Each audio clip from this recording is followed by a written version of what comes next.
Hello, welcome to the very first episode of Romanticize Wrestling. I am Kiley. This is Haley. Hello. And we're going to be open and honest. We're not entirely sure what this is going to look like, how we're going to structure it. This is very much a learn as we go project we have going. But we have a great topic for our first episode. And I know Haley's super stoked to talk about it. So, welcome to episode 1 and the Hung Bucks. So, wait, Haley, before we begin, I need you to plug your butterfly article. Okay, so I wrote a piece about Hangman's butterfly effect in AEW, mainly because he showed up on Dynamite on the August 3rd episode in these monarch butterfly jeans, and I was like, that is so symbolic of his career. So I wrote about that over at bodyslam.net. You can check that out. It's linked on my Twitter. It's my pinned tweet. It's easier to find that way, so yeah. I'll kind of get into it a little bit with the Hung Bucks episode today, but And listen, that really set the tone for what this is going to look like. So if you're really into the stories and symbolism and all that kind of stuff, this is the channel for you. So basically, we're just going to kind of go chronologically and lay out the progression of the Hung Bucks story, and we'll figure it out as we go, because like we said, we haven't done a thing like this before.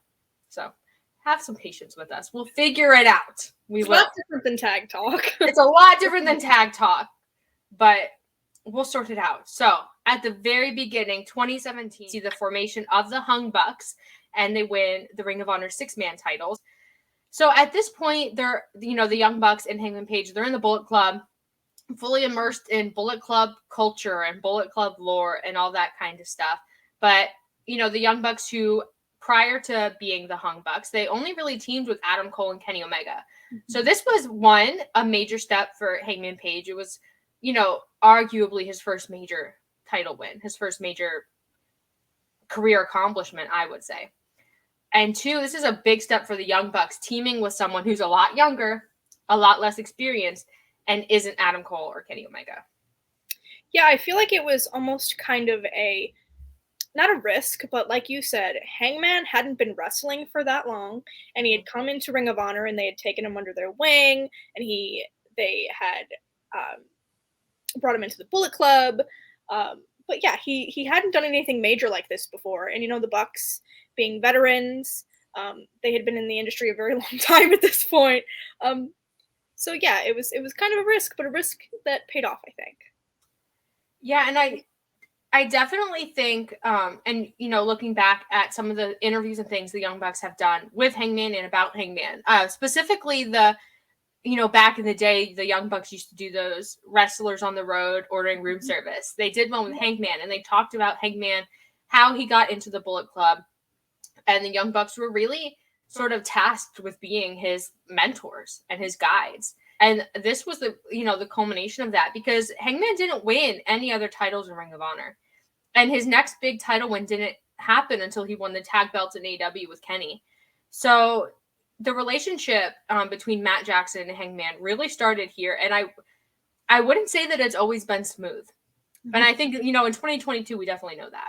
But I think even then, we did see a lot of, the Young Bucks, making exceptions for Hangman. Mm-hmm. And, Hangman's in the Bullet Club, but he's not the Young Bucks, Kenny Omega, Tama Tonga, all this. He's kind of like a side person. And it was through being the Elite and, the efforts of the Young Bucks that he got to the status where he could become AEW World Champion.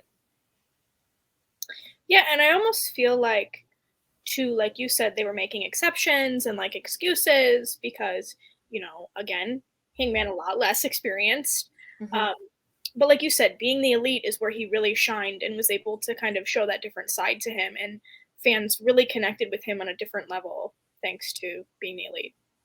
Yeah, and we definitely saw that going into All In. We're not gonna mention the opponent who shall not be named, but Hangman getting a storyline on being the Elite, where he's this guy who's isolating himself from the Young Bucks because he's done something that he knows that the Elite, won't be a fan of. He killed this opponent that he had. And Hangman really growing as a character and someone with, some complexity you know, he lost the noose and he was still a cowboy, but he really did move on from like a character of a cowboy. I know it's through being the elite that we saw him explore his relationships with the other members of the elite and also himself and his relationship with the fans and with wrestling. Yeah, and I feel like Hangman's story is kind of one that's underrated in a way. Like, I feel like he's such a personable, not even just character, but a human being. And I think the fans really connected with that. Obviously, at this point, like he hadn't adopted like the anxious millennial, like cowboy shtick yet, but Yeah. still, even at that time, like I don't know, there was something about Hangman that like people really got behind. Yeah, and I think a lot of it is his wrestling. Mhm. But I also think the style of storytelling that Such happens a on good being the elite. storyteller. Yeah, and the way that being the elite and at the time Ring of Honor would become AEW, the way that those two, you know, concepts overlap to tell a cohesive story, that was very revolutionary for Ring of Honor. And for wrestling in general, no one was really doing that. And I think Hangman is the best example of getting over through something that didn't happen on your wrestling program. And, you know, people talk all the time that, you know, the Young Bucks were pioneers of the vlogs and all this stuff. But also, I feel like Hangman is a really good example of how they can use being the elite to get other people over. Because at the time, you know, Hangman was in the Bullet Club, but he was like not the most important. You had Kenny and the Young Bucks, and then later on, you had Cody and, you know, Other people who shall not be named. other people who shall not be named. You know, there's a lot of problematic people in the story, but bear with us, please. But yeah, it was real. The prior to AW, the story of the Young Bucks and Hangman was really the Young Bucks doing everything they could to help him learn and grow, and also to help him get over with the fans because he's in the Bullet Club, and that is tied in intrinsically with their money and everything. But I think over time, we genuinely saw a friendship develop between them going into AW. Yeah, and I think as well, like you stated before, like the Young Bucks were kind of Hangman's mentor, and like in a way, they were kind of like a younger brother, like a younger Mm-hmm. third. Well, I mean, they have a third brother, but you know, in wrestling, Yeah. they kind of adopted that like brotherly bond with Hangman, and we really saw that in the formation of AEW and even today. Yeah, it makes me think back to a scene from Being the Elite, and I can't remember the episode, but maybe someone watching this knows and can tell me. Um, but basically, Hangman had already committed the murder, and he had blood stains on his cowboy boots, and everyone's saying, "Oh, we'll buy you some more. Like we're gonna buy you some new boots." And it's like that little brother thing where they're taking care of Hangman, like. But it's also it's very very much heading into AW that you have the Elite and Cody. And then Hangman is definitely a tier below. He's not an EVP. He's not as accomplished. And he's always been treated as the little brother and never like the equal of the elite. Well, and when AEW was formed, like Hangman was positioned as like kind of like a top guy. And that Mm-hmm. was kind of the first time that we saw that because he was always overshadowed by the other members of the elite, naturally, just because of their, stature. And I think back to that press conference they did Yeah. where Pat comes out and he's like in full gear and he's ready to fight. And Yeah. that's the first time we really saw Hangman stand up. And it's because he was alone. He wasn't with the elite. Mm-hmm. Like he didn't no longer had the elite to depend on because they're off doing this executive stuff. Yeah. You know, people are already talking, Kenny's going to be the first world champion. Kenny's going to do this. Kenny's going to do that. The Young Bucks, blah, blah, blah. And everyone had forgotten about Hangman. So Hangman really stepping up and saying, I'm going to be AEW world champion. And immediately starting this feud with Pac, who, if you were a fan of wrestling at the time, you remember that Pac, he was in WWE and he had been pushed off of TV and like stayed home for months, like a year. Like he was not anything. He was punished. They made him wait out his contract. So Pac showing up in AEW and challenging Hangman, that was a big, big deal at the time. And that was the first time we really saw that, like saw Hangman Page take the steps to isolate himself on the card from the elite and not really depend on them as a crutch or as, you know, a support system where the little brother sort of grew up. And now he's this, you know, guy who, you know, is getting this big push in AEW. And the elite believe in him, of course. But I do think at this time, the elite still see him as the little brother. And they don't really, they're humoring him in a way. And I think we saw that in some of the Being the Elite vlogs leading up to Hangman wanting to leave the elite. Yeah, and obviously Hangman was not the first world champion, as we know.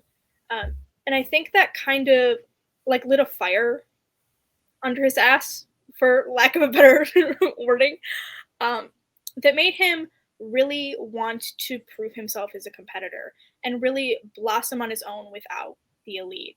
I feel like he was kind of developing these tools from working with the Bucks and Omega, and was like, you know what?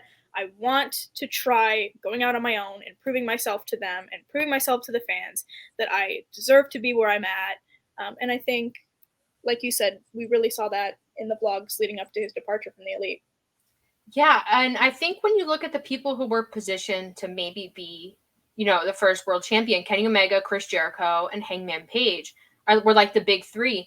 And I think no one could argue that Hangman Page at the time was on the level of Kenny Omega or Chris Jericho in terms of star power, wrestling ability, charisma, all the metrics, all the things.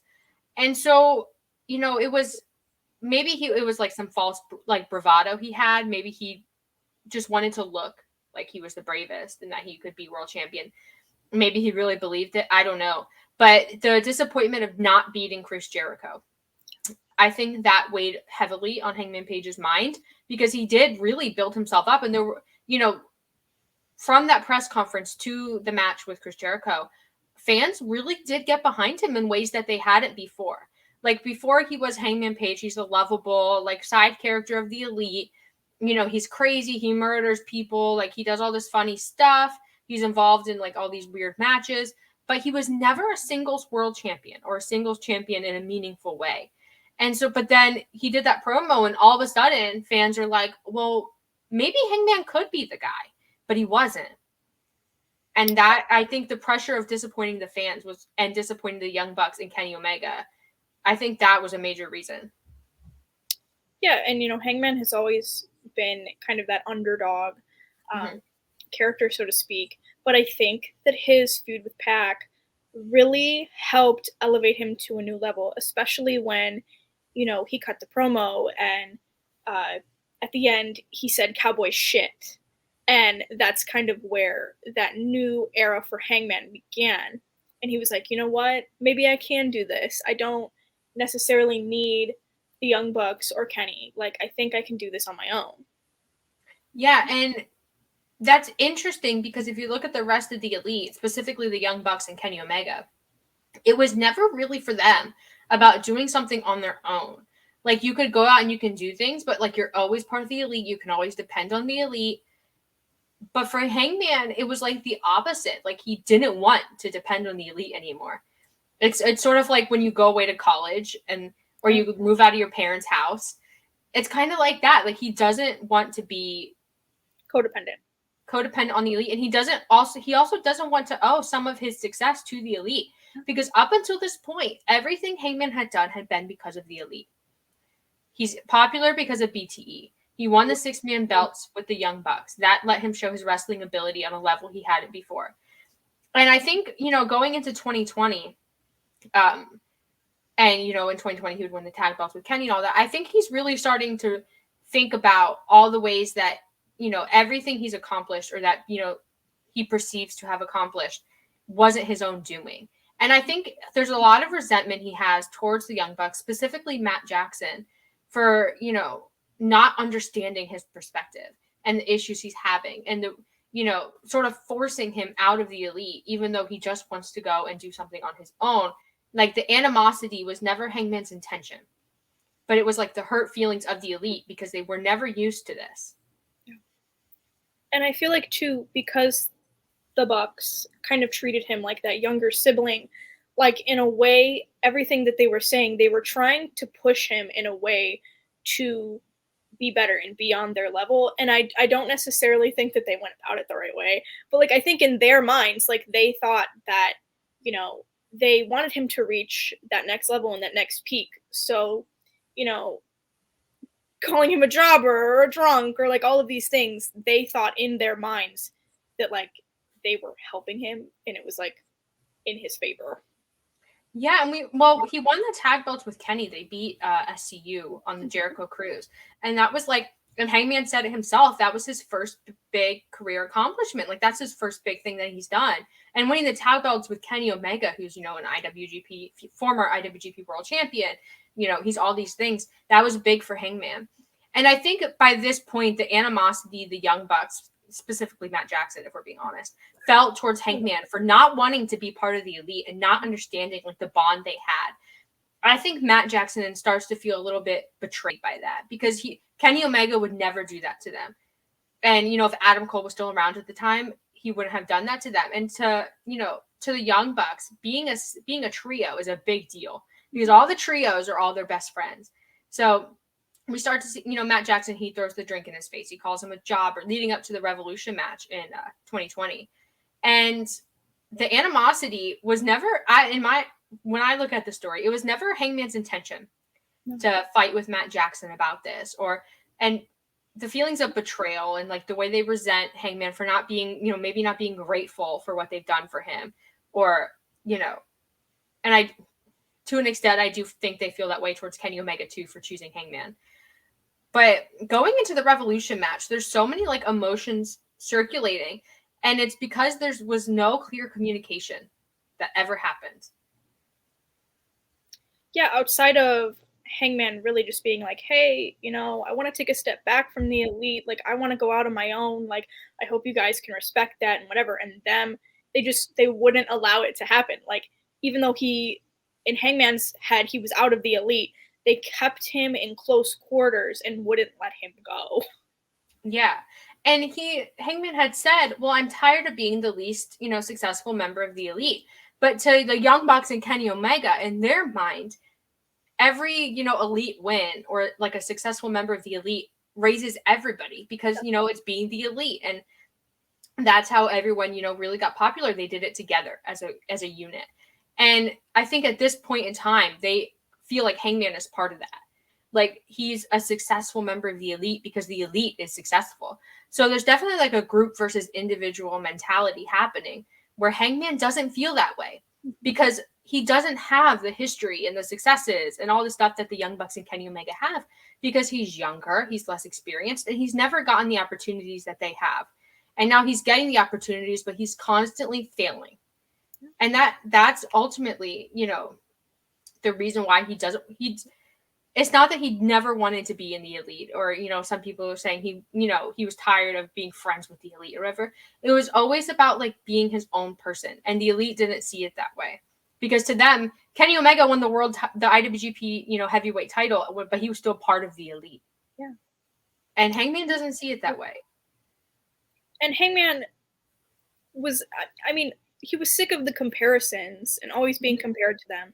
Even when he was out winning singles matches on his own, like, he was always being compared to the Elite and the other members in the Elite. And even when he was a tag champ, like, you know, always being compared to Kenny Omega, not being on Kenny Omega's level. Like, it really starts to eat at him. And I think it will eat at anybody. And, you know, to his credit, like, obviously the Bucks and Kenny wouldn't understand that, because they've been in this industry for so long. They've proven themselves as competitors. They've had all of these incredible accomplishments, and they don't understand Hangman's way of thinking. But at the same time, I don't think that they would have brought him into the Elite if they didn't see the potential in Hangman. Like you said, when one member of the Elite wins, they all win. And I feel like they saw Hangman as like a little, like, their little golden child, you know? Like their legacy project, like the legacy of the Elite. And so going into the Revolution match, Revolution 2020, can't believe it's been over 2 years since this match. Still holds up. It's so great. Yeah, I both rewatched it in, you know, preparation for this episode, and it's so great. And, you know, rewatching it, you also catch little story details you hadn't before. I caught so many. Yeah, but going into that match, like, we get a lot of promo segments and interviews with, you know, the Bucks and Kenny and Hangman. And we, you know, the anger from Matt Jackson's there. Nick Jackson, he's confused, but, like, he's clearly siding with Matt because Matt's his brother, his partner. But we also see distrust start to grow with Kenny Omega. He doesn't feel like he can trust Hangman because Hangman is acting in a way that they've never seen him act before. Even when he was a jobber in Ring of Honor, he was never like this. Like, he was personable and friendly. And to them, he's still that, you know, young person. But Hangman's, he's been around, he's grown, he's wrestled in Japan, he's wrestled all around the world with Ring of Honor. And so now he's this, he's lost, and he doesn't really feel like he has a place anywhere. And, we started to see Kenny Omega feel like he can't trust Hangman to be who he needs him to be. And I think Hangman starts to realize that too. Yeah, and I mean, it echoes in the match as well. Like, there's just so many moments where Hangman is just lashing out and lashing out at Matt and lashing out at Nick, who, in my opinion, didn't deserve it. Nick and Kenny are just there. They literally, yes, they're like, why are you guys doing this? Like, we are a family. Stop it. Like, families are dysfunctional, but like, we don't need to be doing this. Like, why are we here? Like, yeah, we see that at the beginning of the match. Like, it starts with Kenny and Nick, and they're, doing whatever. And then Kenny gets backed into the Young Bucks corner, and he like turns around. He's a little bit afraid of Matt, who's on the apron. But you know what? They're friends. So they just shake hands, and Nick tags in Matt, and Kenny walks across the ring to tag in Hangman. There's no trickery. There's no anything. No double team moves, nothing. Because to Kenny and Nick, we're friends, and we're just here to put on a great match because that's what the Elite does. But to Hangman and Matt, this is something a lot more personal. And over the course of the match, we see Kenny and Nick really get drawn into that, and they start to get angry too. And I don't know if you picked up on this, but I feel like I'm like an expert at body language now because I just like evaluate them every time that they're in the ring. But at the beginning of the match, or not the beginning of the match, but when they were doing their entrances and the Bucks had come out and they were in their corner and Hangman had come out first and he was waiting for Kenny, when Kenny's entrance hit, Hangman turned his back to the Bucks. And it almost was like a sign of like disrespect, you know? Yeah, it's like turning your back to like your teacher.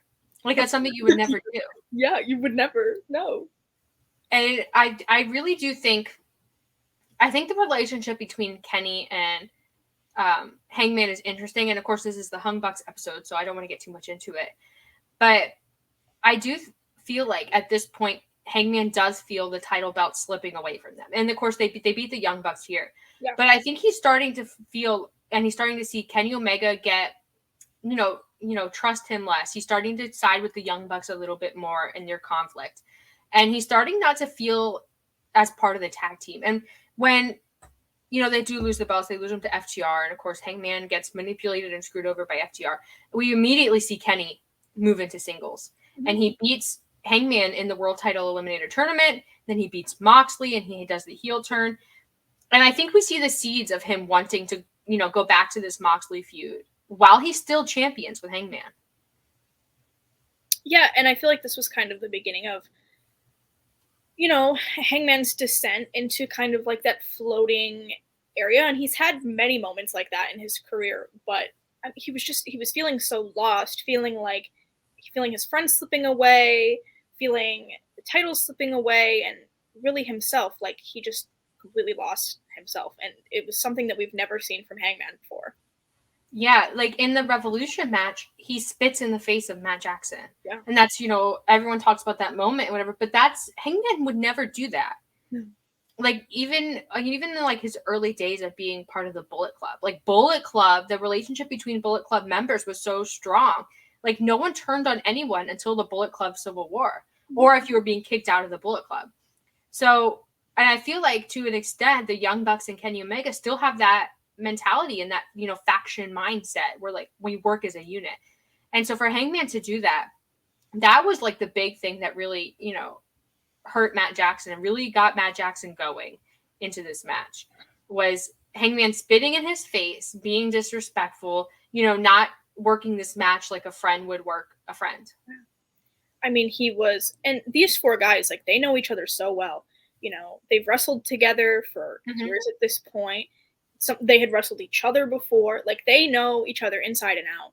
And, Hangman was working Matt's back injury that he had been selling for years. And then there was a point in the match when he, like, knocked the ring bell off, like, the table. And I'm assuming he was going to either powerbomb Matt onto it or onto the table or something. And Kenny comes and, like, pulls him away and is like, hey, like, no. Like, to Nick and Kenny, like you said, like, they wanted to just have a good match and put this on and just have like a clear cut, like, win. situation, but Matt and Hangman, man. Matt and Hangman. Yeah, and I do think Matt Jackson, maybe as a person, but also as a wrestler, he's also someone who is very sentimental. And, you don't expect that from him. But I think Hangman is a lot of the same. Like in this match, we see him use, the move of a wrestler who will not be named, who was formerly part of the Elite. But I think the reason why Hangman and Matt Jackson really butt heads is because they are so similar. It's really teacher-student between them.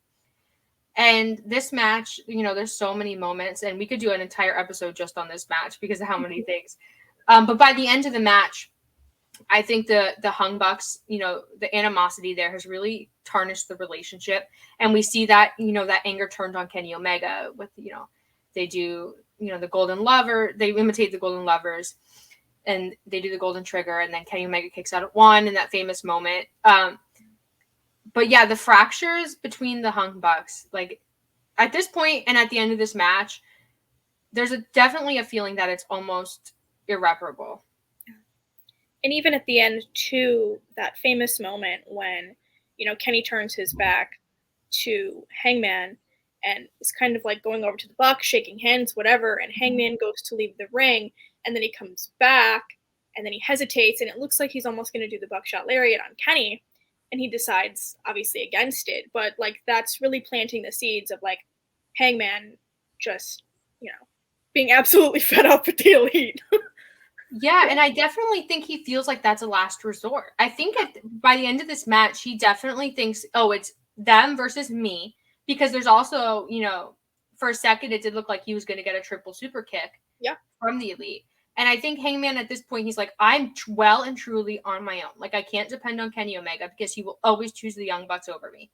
I can't depend on the Young Bucks because they will always choose each other and Kenny Omega over me. So by the end of this match, even though he's still tag champs with Kenny Omega, he definitely is lost and on his own. And that is what really makes him so vulnerable to FTR. FTR. And, when they had come in, like, Hangman relates so much to them. They're from the same area. They drink, which is something that the Elite doesn't do. They're all straight edge, so he can relate on so many different levels. And they had come in and really manipulated Hangman, and they were like, they hate you. Like, they are not your friend. They don't want to be your friend. And it really got to Hangman, and he believed it. And then, we get to the tag gauntlet. And the rest is history. Yeah. So for people who may not know, AW had a gauntlet match where the winner would get a world title shot, a world tag team title shot. And at the time, it was, Hangman and Kenny were still tag champs, and the Young Bucks were part of this gauntlet match. And basically, the match is really good. I really enjoyed this match. But anyway, Hangman comes out and he holds the leg of Nick Jackson, who was going up to do his springboard. And, we get this wonderful shot of Hangman who has red eyes. He looks like he hasn't slept in like days. Like he's so concerned because part of him still feels like the Elite are his friends. And he doesn't want to betray them. But at the same time, I think, between everything that's going on, I think he definitely 2020 was definitely a year of him, anxious millennial cowboy and the alcoholism and everything, but it's really Hangman pushing people away because he doesn't know what to do. Mm-hmm.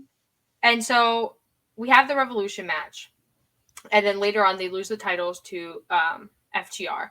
And, like we said, Kenny goes off and he wins the world title at Winter's Coming. He beats Hangman in the World Title Eliminator Tournament. And then we see Hangman really, become friends with the Dark Order, which is a bit of an odd pairing to a lot of people. But Hangman really latches on to them because at this point in time, Kenny and the Young Bucks are unrecognizable to Hangman. Yeah. And to an extent, I would say the Young Bucks are really trying to fill maybe a void that they have with, the fancy clothing and, being mean. And, they're really latching onto this persona to protect themselves and not be so vulnerable. Because if we think like storyline wise, like you have to keep in mind, we're talking about this as a story. Yeah. They've gone through some of the most vulnerable moments of their lives live on camera. Yeah. Like they've lost their friend, Hangman Page, live on camera. Like they've had this huge blowout fight on camera. And I think to an extent, maybe they're just sick of being so vulnerable and open with the fans. And I definitely, people say they're goofy and they're annoying, whatever, but it's up to persona.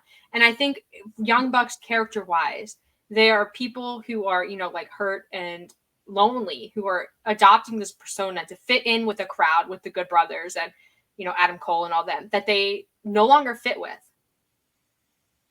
Yeah, and while Hangman was floating at the same time, like so were the Bucks. Like you said, they kind of lost who they were as well. And they did adopt this persona. And for a long time, like they said, like the fans were so unappreciative of what they were doing and everything that the fans had given them. So I do think it was kind of like an FU in a way. In the Bucks, the characters, not the people. I have to make that clear. In the Bucks, the characters' mind, for sure.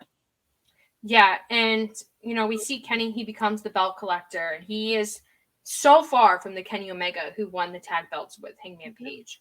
And Hangman Page sees this, but he's doing the stuff with the Dark Order. He's really gearing up to, unseat Kenny Omega as world champion.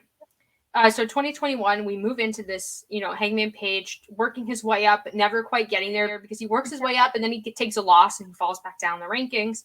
And the Dark Order are always there to prop him up. But then we move straight into the feud. We just go for it. And so by this point, we have the Super Elite, Kenny, the Young Bucks, and the Good Brothers. They're doing their thing and being, who they are. And Hangman is just still this anxious guy who's drinking and doesn't know what he's doing with himself. And it's kind of sad to see. But basically, he and the Dark Order, they say, Kenny Omega, like, you owe me a title shot. Like, give us a title shot. So they organize a tag match with Hangman and members of the Dark Order and the Elite. And if Hangman wins, then Hangman and the Dark Order win, they get, a world title shot. Hangman gets a world title shot. Well, in real life at this time, Hangman's wife was having a baby. So it was like, up in the air. But he doesn't win. He disappears from TV. And we don't see him. And the Elite kind of march on victorious. And they make it known that, like, we defeated the traitor Hangman, like, and the Dark Order, we definitely see the Dark Order be upset about it. Yeah, and, I feel like at this time, like, the Bucks, especially with Hangman gone, like, they were full-blown in the middle of their, like, heel personas. They were major assholes. Yeah. And the clothes just got more flashy. The shoes got more flashy. They were wearing their Dior's. So yeah, they were definitely Yeah, and I think the Young Bucks started to get success. Kenny Omega, of course, is successful. He's doing all these great things with Impact and AAA and all the things. But Hangman returns and he wins it was a Casino Battle Royal ladder match. Yes. I think it was a Casino one. Anyway, he wins. He comes back, he wins, which guarantees him a world title shot. He's got his little poker chip. He's going to cash it in. He's going to, challenge Kenny Omega again. And we see Kenny Omega and the Young Bucks start to realize that this is a different Hangman Page than they've dealt with. This is a confident Hangman Page. He's self-assured. He has a support system, but he's not dependent on them. And that relationship is what the Young Bucks thought they had with Hangman back then. A support system, but we're not dependent on each other. But back then, Hangman thought differently. He thought that he was too dependent on them. So he really finds himself and learns how to be, an individual and also a friend with the Dark Order. So in 2021, he does beat Kenny Omega at Full Gear. He wins the world title, aptly at a pay-per-view named for him. And we didn't even mention that story. We didn't. No, but should we? I'll talk about it. Okay, so back when AEW was forming, and Pat came out and he at that press conference and he was in Full Gear. There was a story going that Hangman Page was too fat, but also too skinny. He was skinny fat to be in AEW. So he started really working hard to fix himself, but to get Full Gear ready. But ultimately, it was like he needed to be ready in his heart. And he did. He became Full Gear ready in his heart, and he beat Kenny Omega at Full Gear. And Kenny Omega, of course, disappeared from TV because he has like 30,000 injuries that need to be healed, and he's still not back. We're recording this August 6th. Still no Kenny Omega. But now he's world champion. He's really climbed that mountain. But I think to him, it's not what he expected it to be. Well, and we also have to mention, too, kind of leading up to the match at Full Gear, on the Rampage before, he had met up backstage with the Bucks and Adam Cole, and he was like, I need to speak to the Bucks alone. And Cole was like, well, whatever you have to say to the Bucks, you can say to me. And he was like, well, too bad, because I don't want to speak to the Bucks. And Matt was like, no, like, we got this, like, you can go. And so then, he's talking to the Bucks and he's apologizing kind of for his actions and costing them the title shot and just everything that he had done. And he apologizes for it. And the Bucks were just kind of like, wow, like this is a different Hangman, like they didn't expect it. And then, but he was like, if you interfere in the match, like, you're gonna catch these hands, So yeah. So then they come out at the match, during the match, and they're kind of on Hangman's side. They're not on Kenny Omega's side, which shocking. And Matt and Nick are just kind of standing there, and Hangman and Matt share a look, and Matt kind of gives him the nod, like, yeah, go ahead, like, do the buckshot, take Kenny out. And Nick just kind of like, I don't know what to do, but like, yeah, okay, do it. Yeah. and he does it, and then he wins the title, and that's kind of like the culmination of everything, and really the start of this reconciliation with the Bucks, specifically Matt. Yeah, and at this match, we really see, when the Young Bucks come out, they're kind of like stripped down. Like their persona isn't really there. Like, vulnerable. Like Matt Jackson's hair is up. He's in jeans. Like they're not in their gear. They're not wearing anything fancy. So like they, the difference is this is like the real Young Bucks. This is no longer the Young Bucks in their persona. And the real Young Bucks want Hangman to succeed. That's what it's been all along. But I think the fight between them, they kind of deluded themselves into thinking they didn't want Hangman to succeed. That Hangman had used them, had abused them, had, really used the Elite to make himself successful. And I think they really gaslit themselves into thinking that. But when it came down to it, they wanted Hangman to succeed because they're his mentors, they're his friends. And so Hangman wins the world title. He has his world title reign. He's, a great champion. The fans are behind him. And then he enters into a feud with CM Punk. Yeah. And I think the issue for Hangman became the fans are really into CM Punk because CM Punk hasn't wrestled in 7 years. He's like basically a brand new person to them. And they like him basically more than they like Hangman. And I think he has this like stone confidence, Hangman. And he, when he won the world title, we did see it teeter. Like he wasn't sure what to do as world champion. Like he didn't have this goal that he had to achieve. But he achieved, that confidence. And then we see it dip in the CM Punk feud. And then he eventually loses the title to CM Punk. And that's really where the Hung Buck story really picks up again, is after Hangman loses the title. Yeah, and, going into this feud, really, a lot of AEW fans were expecting him to lose this title. I think a lot of people at this point wanted him to because he was putting on amazing matches. But, like, it just seemed like it was kind of fluctuating a little bit. Like, I feel like while the fans were behind Hangman, like, they were getting a little tired of kind of the run. And like you said, they were way more behind Punk than Hangman.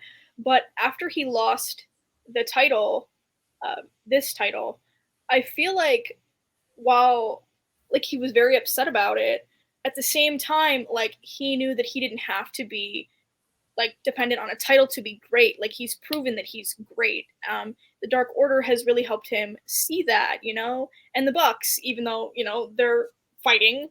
But he realized that like he doesn't need gold to be successful. He is successful as a human being on his own.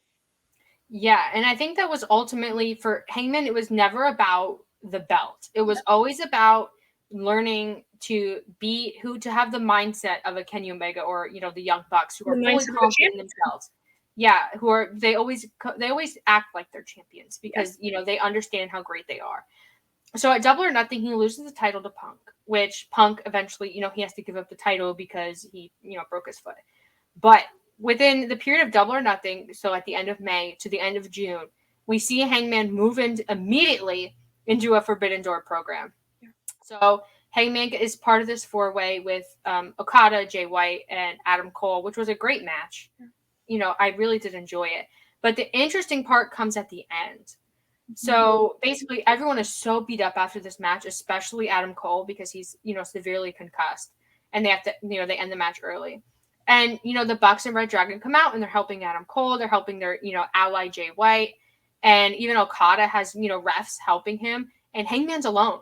There's no Dark Order. The Young Bucks aren't helping him.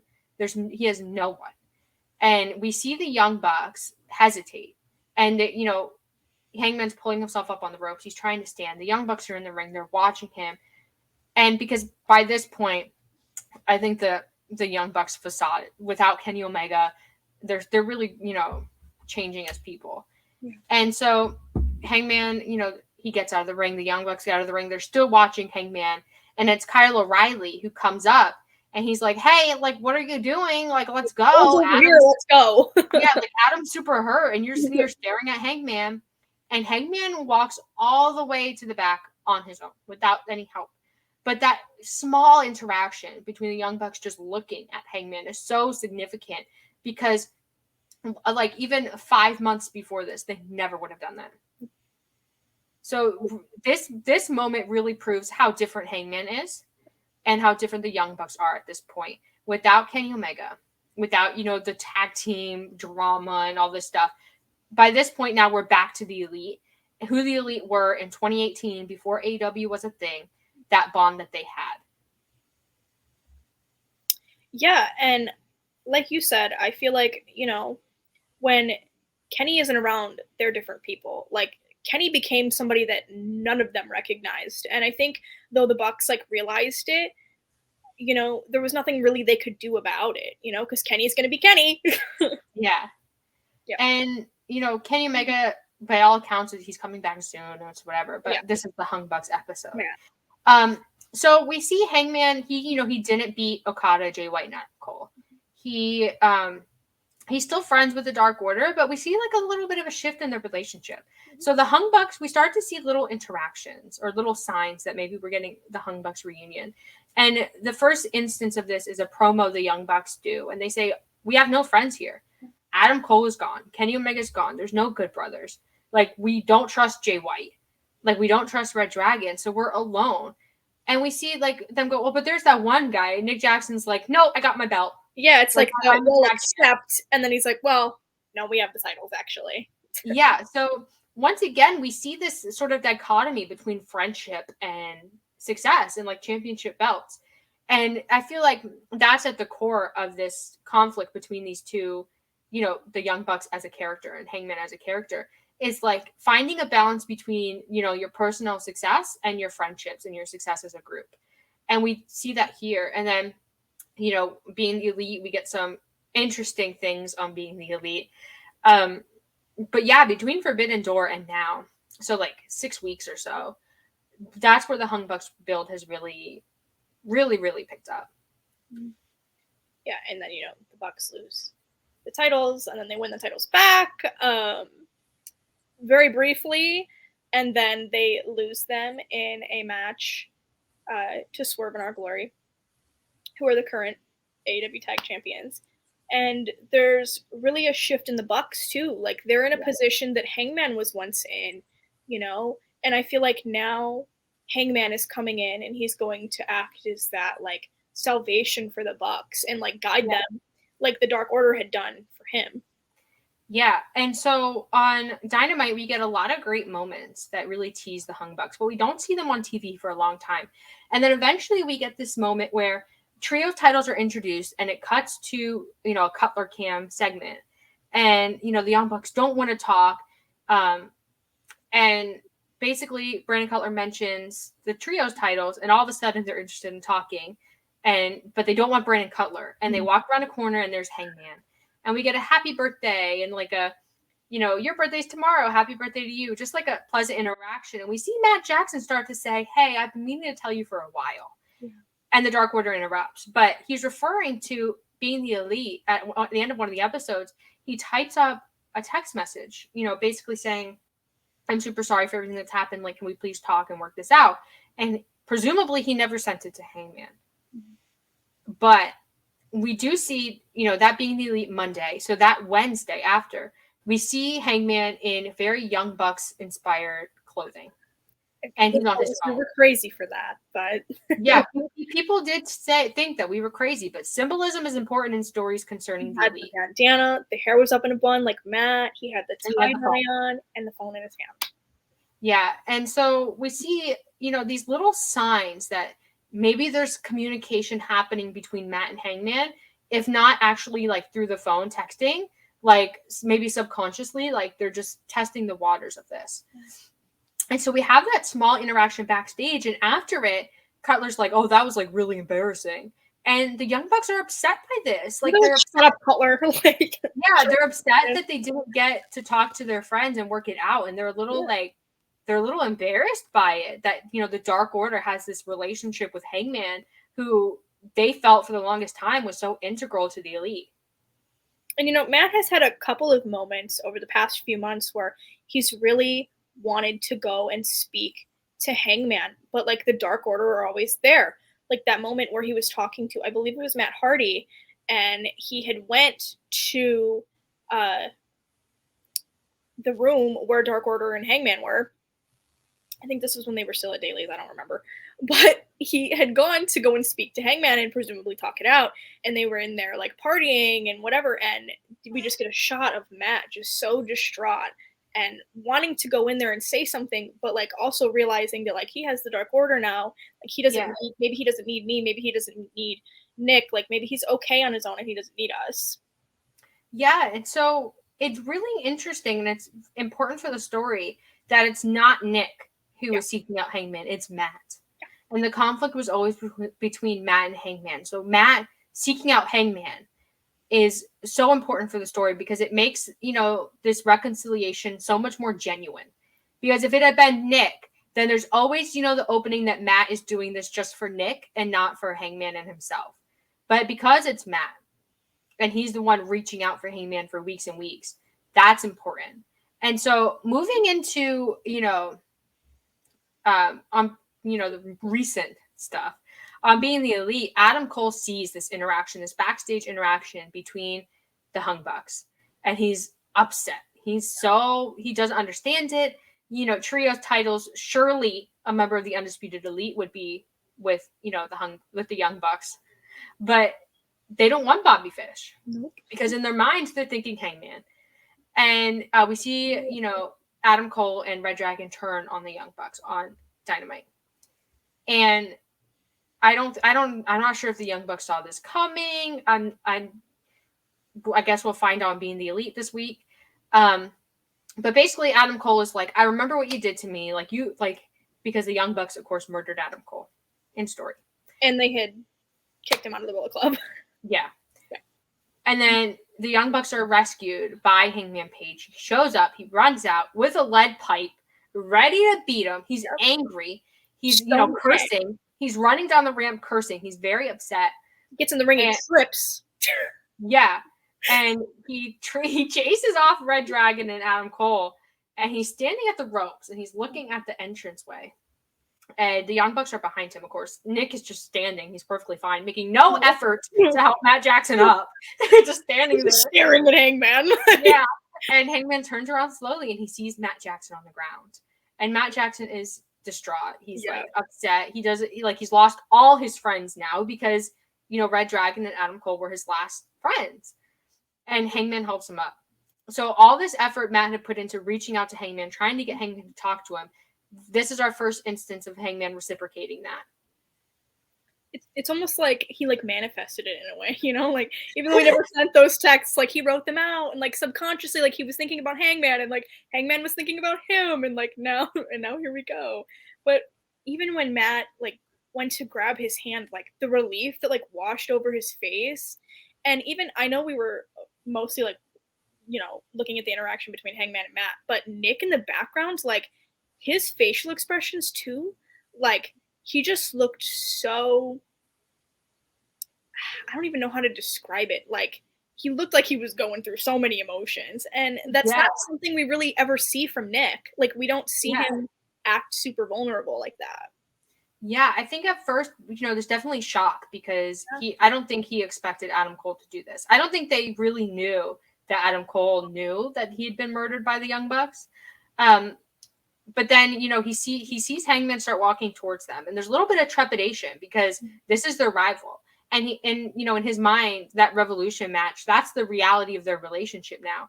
Because it's important to note that Nick doesn't know that Matt has been doing this and trying to reach out to Hangman. This is entirely Matt Jackson on his own as an individual.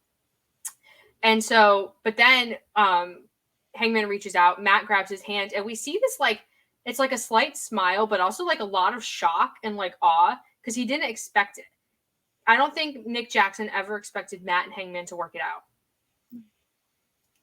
And I don't know, just like the culmination of everything, just like this moment it was just so great for both stories and really just Hangman's entire career and just like the metaphor of the butterfly pants and just everything, coming together.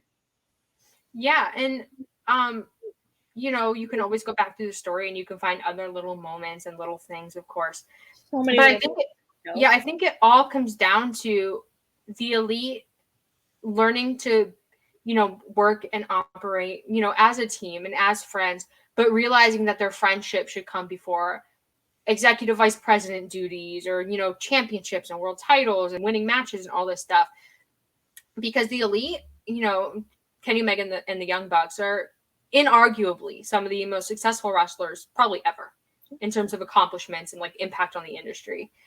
And while they wanted Hangman to share in that, I think they've really realized by this point that their relationship with Hangman should always come before any world title, anything, because they've been hustling and working so hard for like over a decade. And it's always been about the job and it's always been about the grind. And, they're not seeing their wives and children as much. They're not seeing, their other siblings and their parents as much because it's the job and it's always the job first. And we see them slow down in AEW because the schedule's lighter and, they have more time to do things. And they really reevaluate their priorities. So while Hangman's going on this journey of finding himself as like who he is without the Young Bucks as a wrestler and a person, we see the Young Bucks really learn that they've made a lot of mistakes and they acknowledge their wrongdoing in it from the Revolution match in 2020 to now in August of 2022. It took them that long to really realize it. But Matt Jackson being the one to take the first steps, that is like the most important storytelling element of this, this past few weeks. Yeah, because less than a year ago, we would have never been in this place. Yeah. So I'm proud of them. I'm proud of their growth. Yeah, and now it's interesting that they came together as a trio to win the titles. And now we're going into the trios tournament in AEW. And they're definitely the favorites to win the titles. But, we should say at the end of this segment where he helps Matt up, he does leave. Hangman leaves. Yeah. So he's not entirely forgiven them. Maybe he's still a little weary of like whether they'll turn on him again, if it's a trap, if it's a trick. But I think, being the elite and Dynamite this week, we'll see the reconciliation. We'll see them come together as a trios. And, later on down the line, Kenny Omega will return. Maybe we'll do an episode of this talking about Kenny Omega. But yeah, as of right now, it's like a lot of the differences they've had and issues they've had they're resolved. Yeah. And all it took was Matt Jackson realizing that, for once in, the last, 15 years or so, the job doesn't come first anymore. Like he's grown as a person. Yeah, and especially with the Bucks, like their egos have always been something that have gotten in the way. Yeah. And I feel like their relationship with Hangman, like it's just like really eluded them. And you know, it's amazing when you put your ego aside, like how much you can accomplish.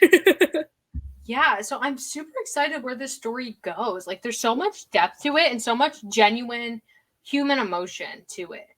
And I have no doubt that the Hung Bucks will be tested in trios, and they'll be tested by Kenny Omega and Adam Cole and probably Jay White. And, you know, the bond that they've had is not going to be as strong as it was. Like, they're really going to have to work to fix it. And, you know, they'll do it through winning matches and winning the titles and celebrating as a unit. But I think ultimately it comes down to whether Matt Jackson can recognize Hangman's agency as an individual, and whether Hangman can recognize that the Young Bucks aren't looking down on him. Like, that's their love language. Like, they're trying to help him. And because that's what they do with Kenny Omega. So, man, what almost an hour we talked about this story, and you know what? There's still so many things we could talk about, so many being the elite moments. But we covered the general themes of the story and the major plot points and all that stuff. And I have no doubt by the end of 2022 we can do a sequel episode, because my God, is it going to be crazy? Part 2. Hung Buck Part 2. We'll bring it to you. We will. But yeah, so we like we said at the beginning, we aren't entirely sure what this is going to look like moving forward. We have some other shows and ideas. Of course, we're going to work with Kyle on some stuff. So not everything on, you know, Romanticized Wrestling will be like this. But man, I had a great time talking about stories. Like, for an hour, like, listen, it's always the story. Stories make wrestling. Like, athleticism and in-ring stuff is great, and it's fun, and it's great to look at. But it's like, we're at a point in wrestling where everyone is a freak athlete. And there's very few people in wrestling that are absurdly athletic, because everyone who succeeds because they're athletic and they're, you know, flashy and whatever. But the people who are truly great in wrestling are the ones who do the best stories. It's the Kenny Omegas and the Roman Reigns and, you know, Carmelo Hayes and Sasha Banks and Okada and all these people. So that's our goal with this, to bring everyone back to the stories and appreciating, you know, the non-physical elements of wrestling. So I think for first episode, we did a dang good job. I think we did too. And, you know, we always, after we film shows and stuff, like, we talk about this stuff for hours afterwards. We do. We're always texting about it and just talking about it. And we were like, you know what? Maybe we should just have a show on it. Literally, we'd do like an hour of tag talk. Like, we would prep for tag talk, do tag talk, and then we would sit for like 2-3 more hours talking about stories, because there's not many places where you can just talk for, you know, we did 55 minutes about wrestling stories. So that's what we want to give you guys, because we enjoy it and we hope you enjoy it. And it's thundering now in Florida. So if you hear that, that's what it is. But yeah, if you guys have like ideas for stories we could talk about, things you want to see, like, let us know. Follow us on Twitter. You can follow me at Fuller_Kiley. Follow Haley at Haley_. We post everything we're doing there. We do Tag Talk every Sunday at 5 on Fightful Overbooked, where we talk about tag team wrestling. We've been doing Hung Bucks updates, like little storytelling tidbits in there. So if you're interested in that, you go check that out on Fightful Overbooked. You can see me on Body Slam, the Body Slam Net YouTube channel every Monday at 3 for Code of Honor. There's a huge archive of episodes. We've been doing it for a while. August is a little weird for us because we're traveling and doing things, and then All Out, of course. But we're going to try to get you as many episodes as we can in August. And go read Haley's butterfly editorial about Hangman Page, her little analysis, her deep dive. You should promo that. You promo it. Give us the broad strokes. So many times today. Listen, I wrote about Hangman and his little monarch butterfly pants, and just kind of the culmination of his career through AEW, his relationship with Kenny, the Bucks, Dark Order, etc., etc. But yeah, you can read that on bodyslam.net. And people told me it was a stretch. A lot of people told me it was a stretch, and you know, I am glad that I was afforded the opportunity to do it. And then, you know what? The Bucks went and tweeted a butterfly emoji, and I was like, you know what? That confirms it. I was correct. That's it. That's all I needed. I need like everyone who's watching to realize that the exact type of chaos that the elite are, we're the same type of chaos. Like when we do our shows, we're meticulous to details and all the things. And they are the same way. So when we say something on the show or on Tag Talk or on Code of Honor or somewhere, we're not saying it to be cool. Like if anyone knows the elite and the elite style of storytelling, it's me and Haley. So we'll never lead you astray. And like, to be honest, and not to brag or like seem like conceited, but we haven't missed with like this Hungbuck story yet. Like everything that we've said has happened. Yeah, and that's because we know the elite. Well, it's also like the ADHD and the hyperfixation. My brain, because I don't know if you know this, Haley, but I have very bad ADHD, yes. And I recognize the details and everything. So, Romanticize wrestling, you'll probably get a lot of storytelling stuff. You'll probably get a lot of us, being overly romantic about details. But trust me, it serves a purpose. It enhances your, experience with wrestling. It makes you enjoy it more. So check us out. We'll try to fall into somewhat of a schedule once we figure things out. Of course, it's very new to us. We'll figure it out. Follow us on Twitter for more of that. Follow @RomanticWrestle, which is the Twitter for this account. And we'll figure it out. We'll do it. We really like this, so we'll do it. So we'll see you guys whenever we see next time. See you next time. Whenever.